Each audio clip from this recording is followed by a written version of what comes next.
Assalamualaikum dan salam sejahtera. Ini adalah Sasview bersama dengan saya Syukri. Jadi hari ini game week yang ke-10. Yes. Sekali lagi kita memenangi perlawanan dan kita mengekalkan Arsenal telah mengekalkan 7 perlawanan tanpa kalah di dalam liga setakat ini dan secara keseluruhan 9 perlawanan. Boleh kata sejak Tomiyasu dan Ramsdale menyarung jersey Arsenal kita tidak pernah kalah sudah. Kan? Okey. Kita bermain di King Power Stadium dengan menentang Leicester dan kita memenangi perlawanan tersebut dengan jaringan 2-0 di mana kedua-dua jaringan dijaringkan pada masa pertama oleh Gabriel Magalhaes dan juga Emil Smith Rowe. Seperti biasa di sebelah kanan saya berada Kai dan juga jemputan khas iaitu Brother Hanif. Baik, saya tanya dulu Brother Hanif lah. Okey, kita sudah boleh dikatakan percaturan pada malam ini sama seperti mana yang Arteta buat pada minggu lepas semasa melawan Aston Villa dan kita menang 3-1, 4-4-2 ataupun lebih tepat lagi pada malam ini 4-4-1-1. Ya.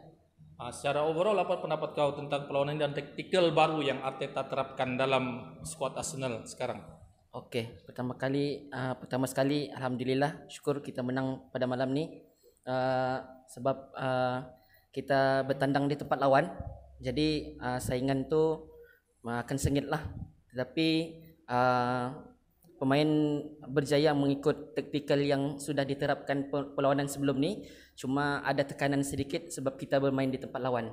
Tapi kita berpuas hati lah sebab pemain dapat ada tekanan lawan kan dan dapat menjaringkan yang awal itu sangat bonus lah pada Arsenal 2-0. Ya. Okey, itu pendapat daripada Brother Hanif. Walaupun kita berada di tempat lawan dengan tekanan yang begitu tinggi berlawan dengan Leicester yang sekarang tengah inform mengalahkan Man U di round comeback 4-2. Jadi untuk kau pula Kai, kita melihat pada masa pertama kita menguasai perlawanan. Boleh kata dalam 40 minit, mungkin 5 ke 10 menit terakhir Leicester sudah mula mendapat rentak. Tetapi pada masa yang kedua, second half, kita nampak it's the other way around. Kita melihat Leicester sudah semakin tersusun dan kita terpaksa bertahan. Dan kita melihat kita punya barisan pertahanan sudah semakin solid. Betul. Overall pendapat kau tentang kita punya barisan pertahanan lah? Overall bagi pendapat saya barisan pertahanan kita untuk game yang kali ini saya sangat berpuas hati, especially kita punya penjaga gol. Aaron Casillas Ramsdale.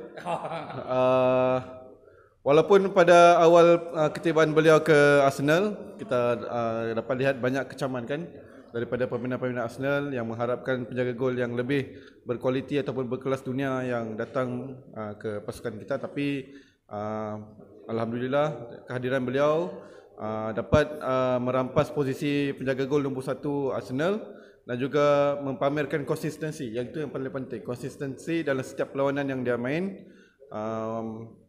dan juga memberi impak lah kepada pasukan. Kalau kita tengok bukan setakat dia punya save, kita boleh tengok dia pun vokal. Dia pun berani untuk bukan saja menghadapi asakan-asakan daripada pasukan lawan, dia pun berani untuk menegur kesilapan-kesilapan teammates kan. Satu lagi mungkin yang saya dapat lihatlah untuk awal-awal permainan 20 minit pertama yang kita dapat 2 gol tu kan.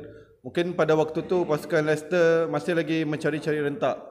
Kalau kita nampak diorang pun punya passing pun tak berapa kena kan. Kebetulan kita alhamdulillah kita dapat mengambil peluang tersebut dan terus menjadikan 2 gol. Dan selepas tu especially pada permulaan separuh masa kedua tu kita boleh nampak manager Leicester Brendan Rodgers ada melakukan 2 pertukaran pemain.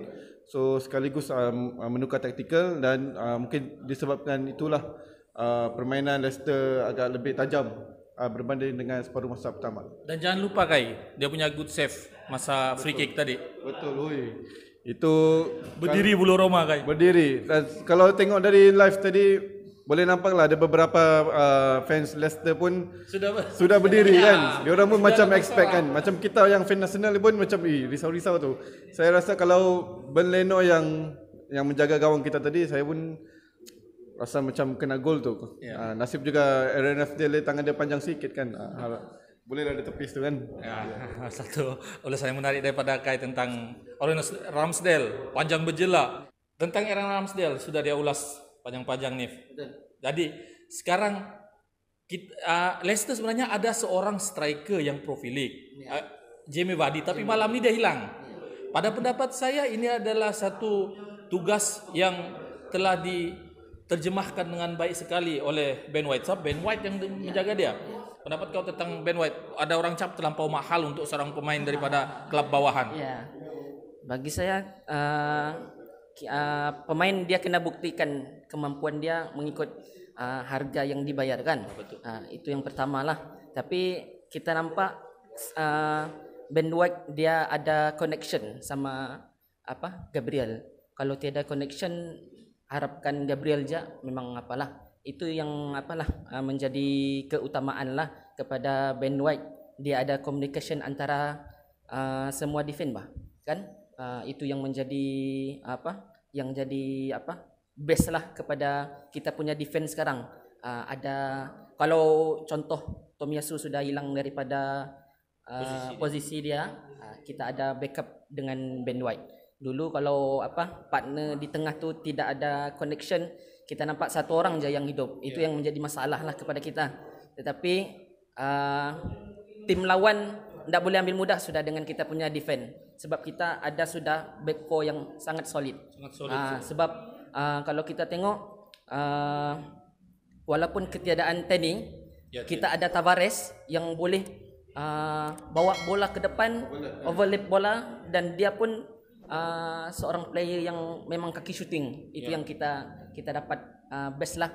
Cuma yang kita kurang sedikit di sebelah kanan ni Tomiyasu, dia tidak seperti Tavares. Tapi kalau misalnya selepas ni tactical dapat seperti Tavares, itu akan menjadi masalah lah kepada tim lawan. Ya, saya pun setuju dengan kau nih, sebab Tierney patut risaulah tentang kedudukan dia sekarang. Sebab pada minggu lepas orang hype si Tavares. Sebab saya rasa mungkin dia one game saja, tapi malam ini dia membuktikan bukan setakat satu game saja dia boleh menyerlah. Oke, enough tentang defense. Saya suka nak bawakan tentang kisah seorang pemain muda kita, Emil Smith Rowe. Macam seingat saya, setiap kali saya buat sesi review, saya terlupa dengan Emil Smith Rowe. Bagi kredit pada dia. Emil Smith Rowe ada di FPL kau juga nih, Kai? Ya. Aku tahu. Ya. Pendapat kau? Emil Smith Rowe pada awal musim ni, waktu yang dia dapat nombor 10 tu kan, dan di offer long term contract tu, saya pun sebenarnya mungkin rasakan pada waktu tu mungkin dia belum sesuai lah untuk menyarung jersey nombor 10. Satu mungkin dari segi faktor umur dan juga pengalaman. Tapi akhir-akhir ni, especially selepas manager kita Mikel Arteta menukar formation, menggunakan formation tradisional 4-4-2, kita boleh lihat Emil Smith Rowe lebih bebas bergerak, tajam di hadapan, memberikan hantaran-hantaran yang baik, dan juga ada juga melakukan percubaan-percubaan yang berbahaya ke gawang pasukan lawan. Jadi saya rasa kita ada dua golden boy sekarang di kita punya pasukan lah. Satu Emil Smith Rowe dan satu lagi of course Bukayo Saka. So kalau dua player ni kita dapat simpan, dan kalau saya tidak silap memang Emil Smith Rowe sendiri memang ada beritahu lah, dia ada buat statement, selagi Arsenal memerlukan khidmat beliau sanggup ataupun sudi untuk bersama-sama dengan kita. Kalau kita dapat kekalkan dua-dua pemain ni, dah mustahil pasukan kita sekarang ni dapat kembali ke zaman kegemilangan seperti yang sebelum-sebelum ni. Kita punya kapten Aubameyang. Kita tahu dia seorang penyerang yang berbisa. Adakah dia mempunyai material kapten yang kita perlukan dalam Arsenal? Okey, kalau pendapat saya lah kan, sebenarnya Arteta kena buat keputusan tu awal season Kalau mau tukar kapten ni kan, kalau tengah musim kita tukar, dia mungkin akan menjadi satu drop lah kepada player, melainkan dia sendiri yang menyerahkan lilitan kapten tu kepada tim lain. Dia cakap dia dan nak mampu mau bawa kan. Jadi itu mungkin keputusan yang bagus lah orang akan lebih respect kepada Auba. Mungkin dia mau fokus kepada ni. Tapi Sebab kita pernah lakukan terhadap Xhaka juga dulu. ya, tapi mungkin Xhaka tu kes lain bah. Ya, kes lain kan. Yang obvious. Ya, obvious. Cuma yang sebelum ni mungkin tekanannya kepada Auba ni orang kita expect kepada dia aja untuk skor. Cuma yang sekarang tidak menjadi kerisauan kepada fans. Kita ada sudah skorer yang lain. Jadi kita ada pilihan. Jadi tekanan tu tidak lagi kepada Auba. Jadi Auba boleh free roll dan dia boleh main. Mungkin ini bukan game dia. Game akan datang maybe untuk dia juga. Tapi saya mau tambah sikit lah yang tadi pasal ESR tu kan. Smith Rowe tu. Kalau kita tengok beberapa game yang menjadinya ESR ni adalah sebab Lacazette. Oh, ya. Ya, kalau kita tengok game kalau ada Lacazette, 3 partner ni mesti akan best bila kita counter attack. Ada Saka, ESR sama Lacazette. Sebab 3 ni dia ada connection yang tinggi. Kita tengok kalau tengok tadi gerakan pun ada terlibat juga kan Lacazette kan. Jadi bila kita ada tu Auba dia akan tidak ada tekanan lah. Mungkin kita akan tengoklah lepas ni. Dia pun mula sudah kan ada skor-skor. Cuma kita mengharapkan lepas ni dia lebih fokus untuk dapatkan dia punya gol lah. Itu. Untuk Emil Smith Rowe lah. Ya. Okey, kita sudah menang pada malam ini 2-0. Clean sheet lagi daripada Ramsdale. Clean sheet, another clean sheet from Arsenal. Keputusan teka skor pada minggu ini malang sekali tidak ada pemenang. Ada beberapa tekaan yang betul 2-0 tetapi salah tekaan untuk penjaring pertama. Jadi kita akan carry forward hadiah itu untuk perlawanan menentang Watford nanti. Okey, jangan jemu-jemu menatau rezeki anda pada minggu depan. Pada game week yang ke-11 akan datang, kita akan melayan kunjungan Watford ke Emirates Stadium. Okey, saya nak tanya prediction dan harapan kamu lah.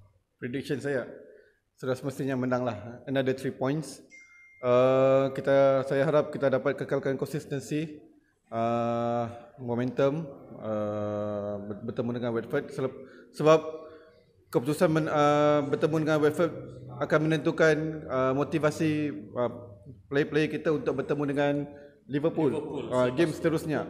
So kalau momentum tu putus ataupun jatuh, jadi untuk memastikan motivasi player tu tinggi untuk bertemu dengan Liverpool nanti agak sukar. Jadi saya memang mengharapkan dan saya sangat yakin kita akan dapat another 3 points bertemu dengan Watford. Sedang memandangkan lagi kita pun ada motivasi yang cukup baik sekarang di kalangan pemain dan saya rasa bertemu Watford nanti mungkin permainan akan berkesudahan dengan 2-0 lah macam game 2-0 juga. Okey.